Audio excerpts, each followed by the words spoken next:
Bonjour à tous, bienvenue dans notre monde de la spiritualité et le thème de mon message aujourd'hui est le libre arbitre, le libre choix. Et par définition, le libre arbitre est la faculté qu'aurait l'être humain de se déterminer librement et par lui seul à agir et à penser. Et bien des hommes et des femmes de mon temps ont changé le nom du Dieu souverain qui contrôle et qui dirige tout par le mot destin. C'est-à-dire que c'est une puissance supérieure qui semble régler d'une manière fatale les événements de la vie humaine. La fatalité, si vous aimez mieux. C'est le destin qui l'a voulu. Et pour ma part, en quelque part, ils ont raison. Quelqu'un a dit un jour que la liberté commence là où l'ignorance finit. Jésus a dit, vous connaîtrez la vérité et la vérité vous rendra complètement libre. Jean 8, 32. On entend souvent parler du libre arbitre, le libre choix, et il serait bon de souligner, et notez bien ce que je vais vous dire. En Éden, l'homme n'a pas été créé libre, mais comme serviteur, c'est-à-dire comme esclave, dans le grec original, doulos, serviteur, car il ne pouvait faire autrement que d'être assujetti à la grâce d'une vie pure et sans tache dans sa communion avec Dieu. Ici, je dirais que le plus bel achèvement d'un individu est celui de sa liberté intérieure qui provient de Dieu. Ce n'est qu'à la chute que sa capacité de choisir entre en jeu. Et c'est là que sa volonté devient esclave de la chair et du péché.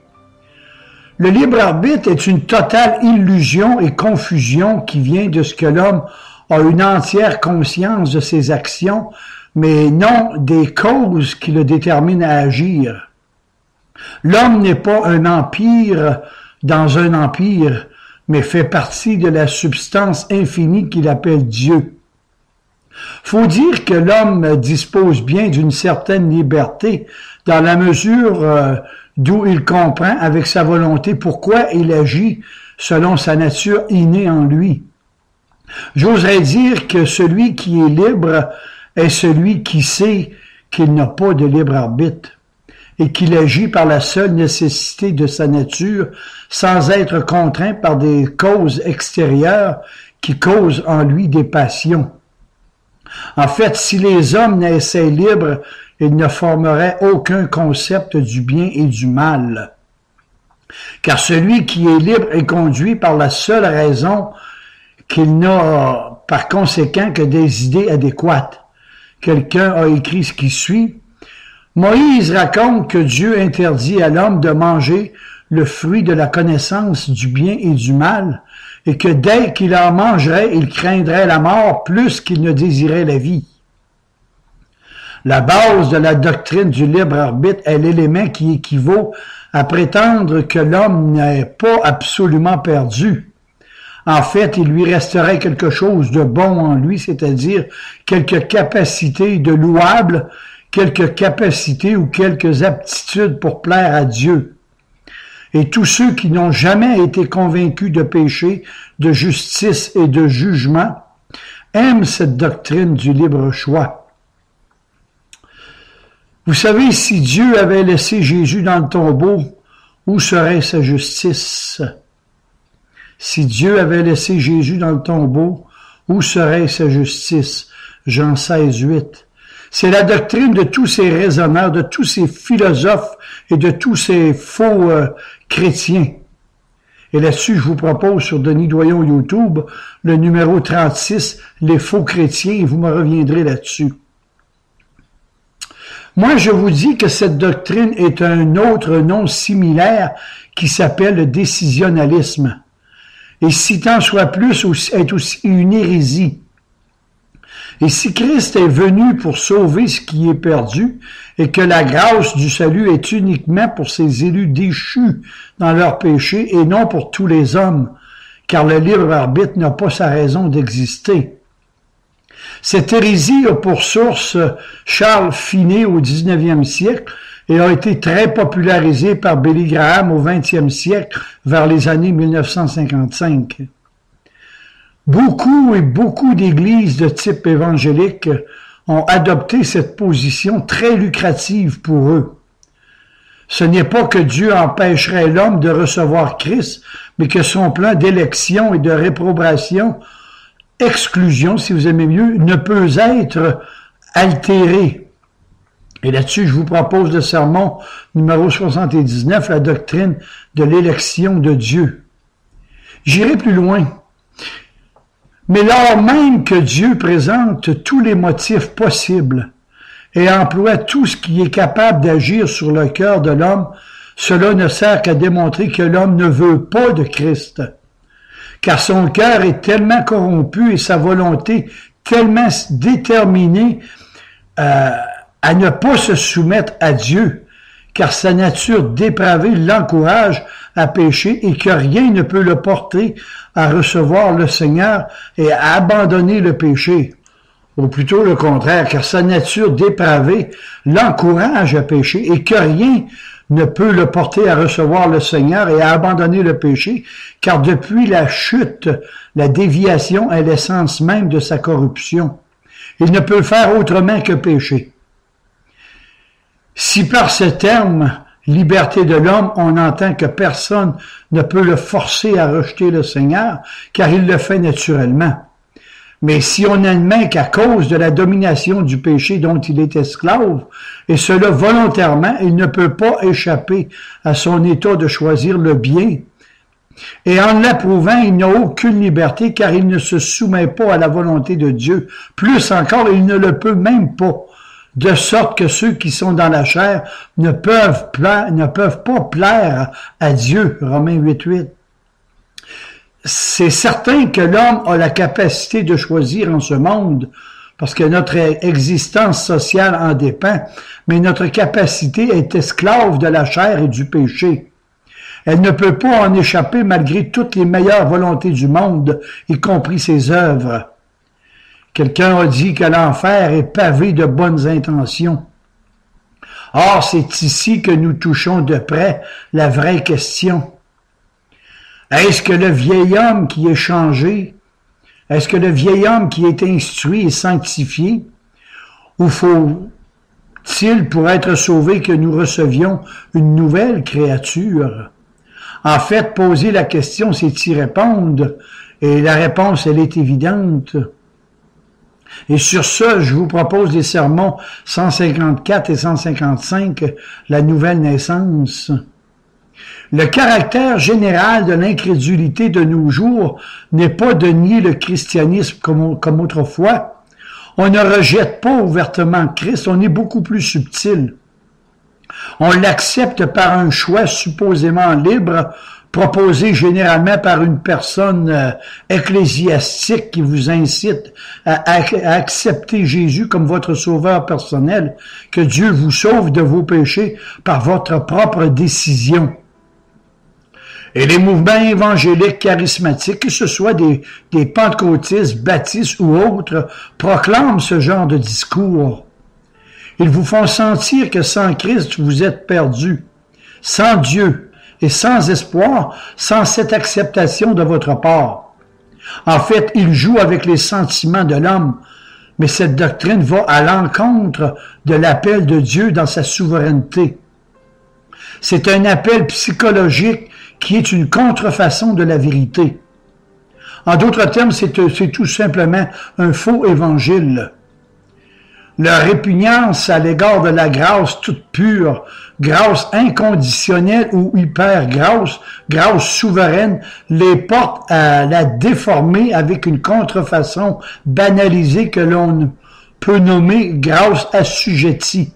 Une grâce qui est conditionnelle aux efforts d'un choix personnel et aux caprices de tous et de chacun. La Bible appelle cette hérésie la justification par les œuvres, car c'est par la grâce que vous êtes sauvés, par le moyen de la foi. Et cela ne vient pas de vous, c'est un don de Dieu. La grande apostasie, si vous aimez mieux. Quant aux élus de Christ, ceux qui l'ont sauvé par grâce, ils croient l'Écriture sainte et ils en reconnaissent en eux-mêmes que l'homme, de par sa nature, est en dépravation totale, complètement ruiné et sans espoir de salut, car ils croient que la croix de Christ est la fin de tous les moyens que Dieu a employés pour sauver ses élus déchus dans leurs péchés. La croix démontre que ce salut était impossible à accomplir par les efforts de l'homme. J'oserais dire que Dieu a épuisé toutes ses ressources. C'est lui seul qui a trouvé ce moyen de sauver ses créatures sans ternir sa justice. Job 33, 34. Vous savez, l'homme, dès le commencement, a prouvé par lui-même qu'il est irrémédiablement méchant, corrompu, sale, pourri jusqu'au fond de son cœur. Et la croix de Christ le condamne. La croix de Christ condamne le péché dans la chair. Mais cette condamnation, il faut que vous sachiez que c'est un autre qui l'a payé, pas vous. Jamais. Voilà le salut parfait de ceux qui ont reçu cette grâce imméritée de leur part. Voilà le salut parfait de ceux qui ont été choisis d'entre ce monde perdu, et ce, avant même la fondation du monde. Éphésiens 1,4. Faut que vous sachiez aussi que cette condamnation est derrière ceux qui ont été justifiés par cette grâce irrésistible. Le libre arbitre est une théorie totalement fausse et absurde. Et j'ajouterais que le libre arbitre est un état de péché, l'état d'indépendance, même qui en quelque part la cause de la chute en Éden. Le libre arbitre est le fruit direct de l'arbre de la connaissance du bien et du mal. Et quelle cruauté de proposer une telle responsabilité à quelqu'un qui s'est déjà tourné vers le mal. Philosophiquement parlant, pour choisir, il faut que l'homme soit indifférent. Autrement, il a déjà choisi quant à sa volonté. Or, s'il est absolument indifférent, mais comment peut-il choisir? Au commencement, Dieu a dit au soleil d'éclairer, et le soleil a éclairé. Dieu dit à l'herbe de germer, et elle a germé. Dieu a dit aux rivières de couler, et elles ont coulé. Et Dieu a dit à l'homme de le servir et lui obéir, et ce dernier a complètement refusé. Quelqu'un a dit ce qui suit que dormir est la meilleure façon de ressentir une réelle liberté. Car dans les rêves, il n'existe pas de rêve. Pour ce qui concerne Dieu, ceux qui viennent à Christ le font à cause qu'ils ont été attirés irrésistiblement à venir, car ils ne pouvaient faire autrement, car en Jésus est la vie éternelle. Jean 6, 68, Jean 10, 27 à 30. Mais en ce qui concerne l'homme en général, il y a un autre côté de la médaille. C'est l'état de sa volonté, car en lui, il n'y a aucune volonté à venir. C'est plutôt le contraire. La vie était en Christ, mais Jésus a dit, vous ne voulez pas venir à moi pour avoir la vie. La volonté, vous ne voulez pas venir à moi pour avoir la vie. Jean 5, 40. L'homme, de par sa nature, ne désire aucunement être avec Dieu. Ma Bible me dit, il n'y a personne qui ait de l'intelligence.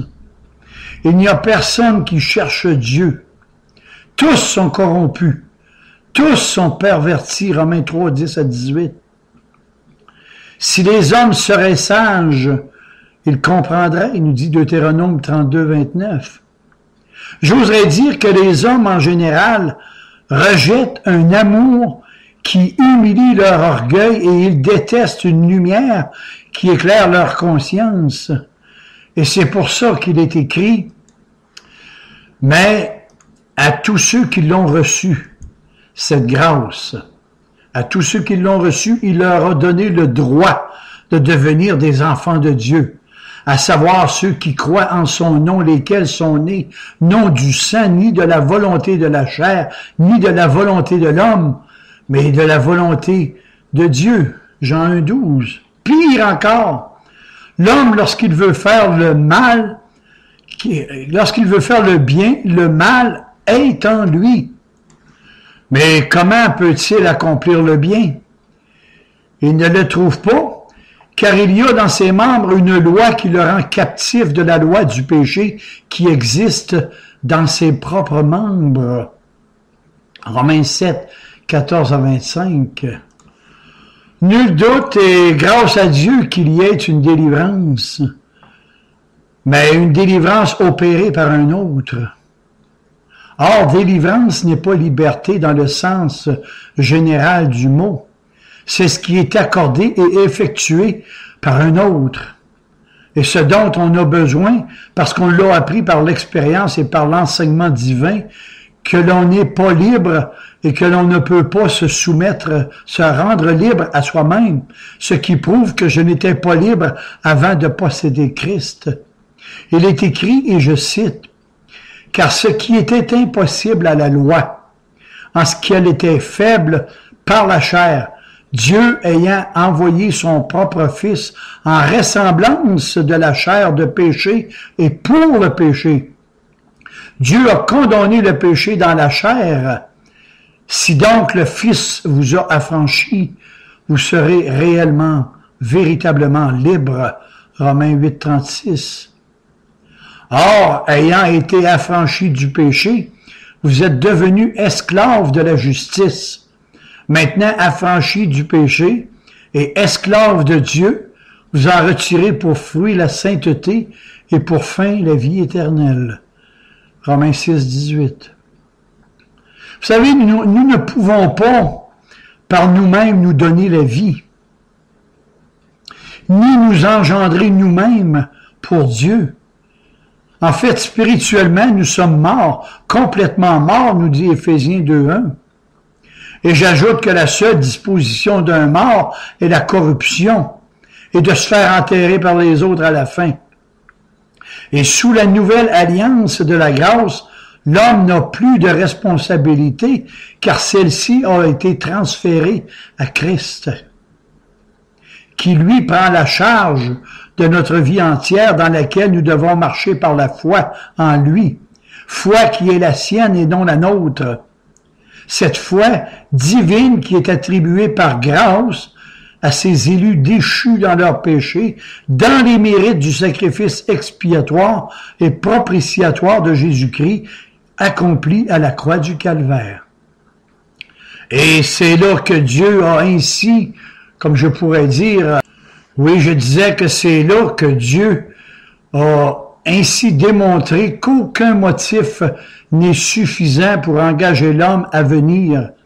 Il faut impérativement qu'il soit né de nouveau, entièrement né de nouveau, régénéré d'en haut depuis l'origine des temps, selon le décret de l'élection divine. En d'autres termes, il faut qu'il soit traîné par l'Esprit de Dieu avec contrainte jusqu'au pied de la croix, qu'il soit rendu honteux et abaissé dans la poussière de l'humilité, afin d'être relevé dans une nouvelle vie.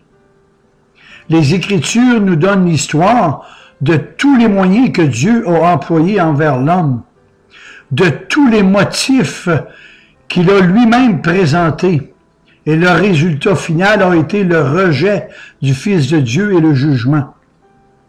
Il faut donc que la grâce de la vie lui soit imposée, car autrement l'homme demeure dans la mort. Et cela est évident que Dieu donne la vie seulement à ceux qu'il a choisis avant même la fondation du monde, tandis que le reste en est exclu. Notez que le cas d'Adam était un peu différent, parce qu'il n'y avait pas en lui ni convoitise et ni volonté propre. L'homme n'était pas alors captif d'une loi de péché dans ses membres. Le péché n'était pas en lui. Il n'avait pas besoin de délivrance. L'homme dans l'innocence était avec Dieu. Il ne voyait rien d'autre que Dieu. Son identité en était complètement absorbée. Il n'aurait jamais pu s'imaginer qu'il était qu'une simple créature. Sa chute a prouvé, non que la créature fût mauvaise, mais que laissée à elle-même, elle ne pouvait pas rester debout car la créature n'est pas le créateur. Et à cause de cela, il était nécessaire que la créature soit mise à l'épreuve. Dieu avait décrété que l'homme tombe de son état d'innocence car il ne pouvait demeurer en Dieu de par lui-même et par lui-même. Donc, Christ avait été prédestiné depuis bien avant la fondation du monde pour pouvoir racheter son peuple. La chute était nécessaire afin que l'homme soit élevé dans la grâce et restauré dans la gloire éternelle à travers le sacrifice de Christ. Le dernier Adam et le nouvel homme, obéir simplement était la place de l'homme avant la chute. Et dire que la question qu'on se pose, s'il doit obéir, mais le péché est là pour démontrer que l'homme n'est qu'une créature et non le Créateur, et qu'il doit dépendre de Dieu pour avoir la vie. Romains 9, 14 à 18. Le commandement de Dieu à Adam, tu n'en mangeras pas. En Genèse 2, 19. Tu n'en mangeras pas. Ça engendra en l'homme sa liberté de choisir. Il avait quitté sa position de simple innocence. Il fallait qu'il soit mis à l'épreuve et qu'il tombe afin que Christ puisse venir nous racheter d'après le décret éternel de Dieu. Son libre choix a été de très courte durée. Le choix qu'il fit, il le prit pour chacun de nous et nous en subissons tous les conséquences. Et là-dessus, je vous propose le sermon numéro 53, la bêtise d'Adam, et vous me reviendrez là-dessus. L'idée la plus répandue et enseignée dans maintes églises nous dit que le théologien Arthur Pink est la suivante. L'homme possède un libre arbitre, une volonté libre, et le pécheur est sauvé lorsque cette volonté collabore avec l'Esprit de Dieu. Et la négation du libre arbitre de l'homme, c'est-à-dire de son pouvoir de choisir ce qui est bon, sa capacité naturelle d'accepter Christ, entraîne la désapprobation quasi générale, même de tous ceux qui tiennent une position évangélique positive sur ce sujet. Mais l'Écriture déclare avec force pour le libre arbitre ce qui suit. Cela ne dépend ni de celui qui veut, ni de celui qui court, mais de Dieu qui fait miséricorde à qui il veut. Romains 9, 19, Ésaïe 65, 1. Mais quelqu'un pourrait dire, l'Écriture ne dit-elle pas que celui qui veut vienne? Jean 6, 35. En effet. Mais cette phrase signifie-t-elle que tout homme a la volonté de venir? Et que dire de tous ceux qui ne veulent pas venir? Prenons comme par exemple l'expression de Jésus sur le paralytique, la main paralysée étant ta main. Et sur ce sujet, je vous propose le sermon numéro 141, étant ta main, lui dit Jésus, 141. Cet ordre du Seigneur n'implique pas la présence en l'homme à la main paralysée de la capacité d'obéir à cet ordre. Et cela n'implique pas non plus à l'homme déchu la présence de la capacité à venir. Et notez ceci, l'homme naturel a le pouvoir de rejeter Christ et aussi celui de le recevoir, car son cœur hait Dieu, il haït Dieu, Jean 15, 18.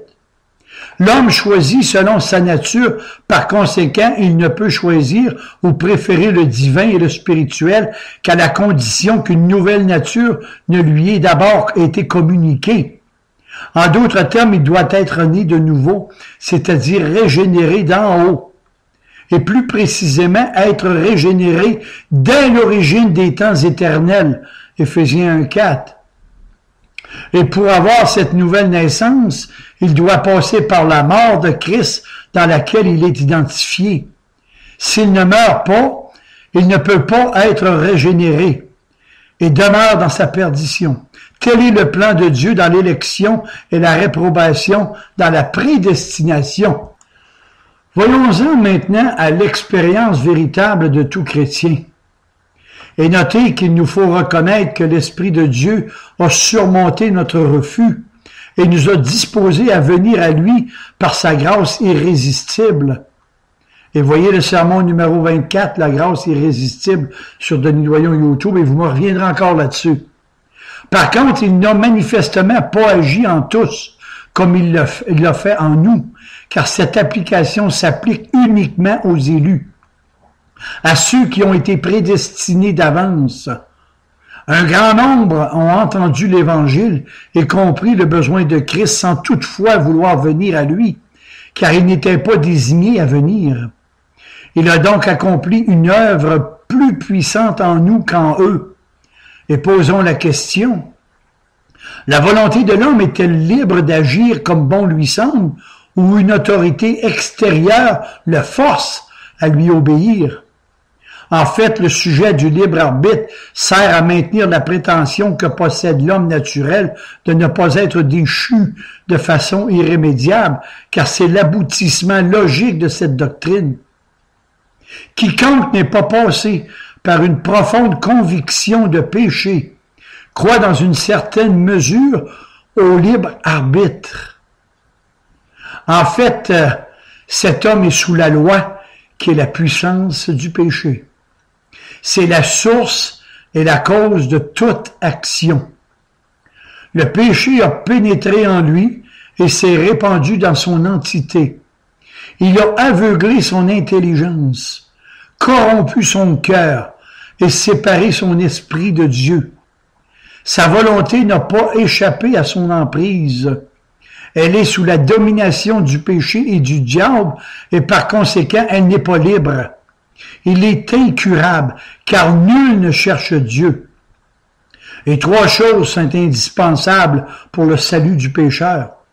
La décision au choix de Dieu qui décide du salut de sa créature. Dieu ne se contente pas de nous inviter, sinon nous serions tous perdus, livrés à nous-mêmes.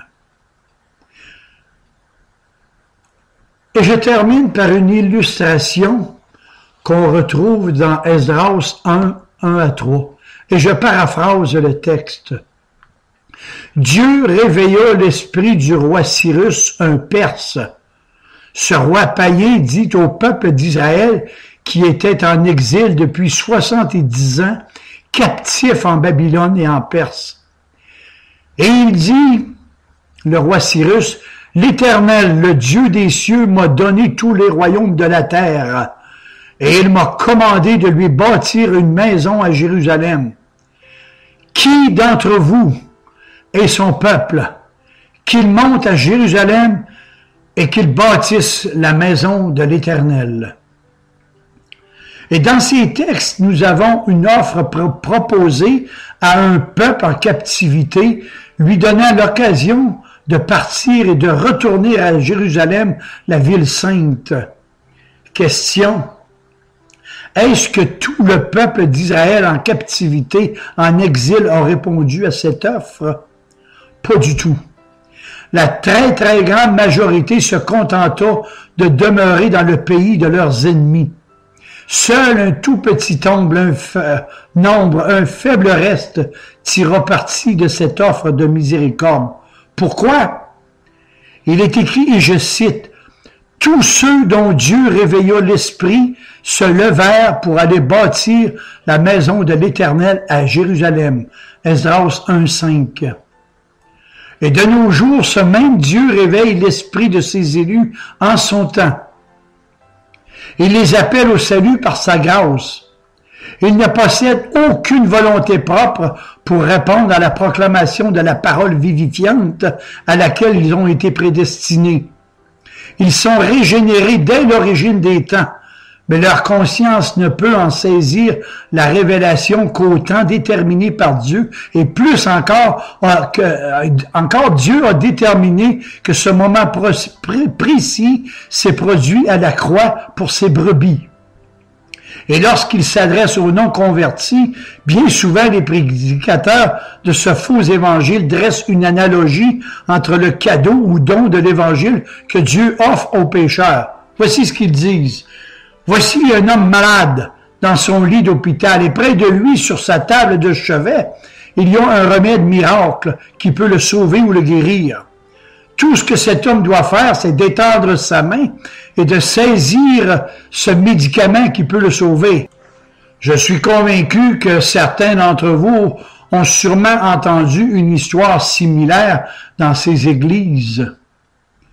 Sauf que cette affirmation se doit d'être en tout point conforme à l'image de l'homme déchu, corrompu et en dépravation totale, tel que nous le montre la Bible. Par conséquent, leur homme se doit d'être totalement aveugle. Éphésiens 4, 18. Leur homme est incapable de voir le médicament. Le malade se doit d'avoir la main paralysée et incapable de saisir le médicament. Marc 3, 1. Je monte encore d'un cran. Car selon ma Bible, leur homme malade doit être aveugle, sourd et muet. Pire encore, son cœur est dénué de toute confiance dans le remède et en plus son cœur est rempli de haine contre son médecin. Jean 15, 18. Ma Bible me dit aussi que tous sont des morts spirituels. Éphésiens 2, 1. Ça, c'est la réalité de leur homme irrégénéré de la Bible. Et de nos jours, on n'enseigne pas cette vérité dans ces entreprises religieuses que vous appelez églises. Ils sont bien plus préoccupés à remplir leur bas d'église pour renflouer leur coffre-fort avec vos argents déguisés en dîmes, dons ou offrandes. Mes amis, Christ est venu ici-bas non pour aider ceux qui sont disposés à s'aider eux-mêmes, mais pour accomplir pour son peuple et ce que ce dernier était incapable de réaliser. Jésus est venu pour ouvrir les yeux des aveugles, pour faire sortir de prison le captif et sortir de leur cachot ceux qui habitent dans les ténèbres de la mort. Ésaïe 42, 7. Le libre arbitre est toujours après la conversion. C'est là qu'on n'est plus sous l'esclavage du péché, mais complètement affranchi et libre en Christ. Amen et Amen.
Versez